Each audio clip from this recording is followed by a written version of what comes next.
is, given all of this, how do we get this out into the community systematically? Just to give you a couple examples of the implications of our work. I was talking to the police chief in Richmond, Chris Magnus, and when he heard that our programs increase self-control, he said, "Do you know what that means on my streets? It is literally a matter of life and death." The other day, the superintendent of the Contra Costa County Unified School District, Dr. Bruce Harter, came over to a class that we conduct daily in Alameda County Juvenile Hall. He participated through that hour-long class, and then he said, "I had no idea that this would have such a profound effect on myself. Not only that, I could see the effect it had on the youth around me. My wheels are turning. I have to bring these programs into my school district." If we continue with the way things are, the system is going to collapse. There are major signs of system failure, and we just can't continue as we are. You look at education, 1 in 2 kids in school, in urban schools, is dropping out. Most are coming into school dealing with abuse and neglect and trauma.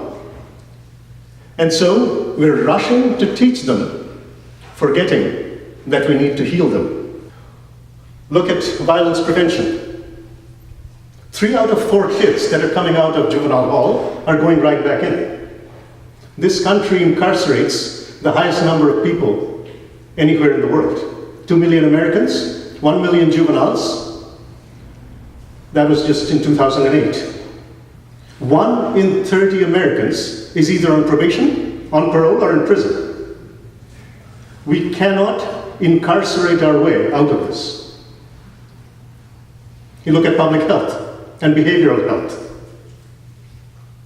The other day at a keynote, Maxine Hayes, who's transformed public health in the state of Washington, made a key point, saying that healthcare access affects our health about 10%. And our behavior affects our health about 50%. And look at how we spend on healthcare. Access to healthcare, 95%. And teaching people healthy behaviors, 2.5%. So this total mismatch in the way things affect us and the way we prioritize. When people look at how most highly effective people behave, they recommend the 10-90 rule. Some of you may be familiar with that. That essentially, 10% of our lives is determined by what happens to us. And 90% of our lives is determined by how we respond to it. If you think back on how your day normally goes, you'll quickly see how profound that truth is. And so the question really is, can we teach our children? Can we give them the skills, the tools, so that they act more of the time than react? And if we don't, once again, we're looking at clear signs of system failure, and the system will collapse. The challenge here is simple.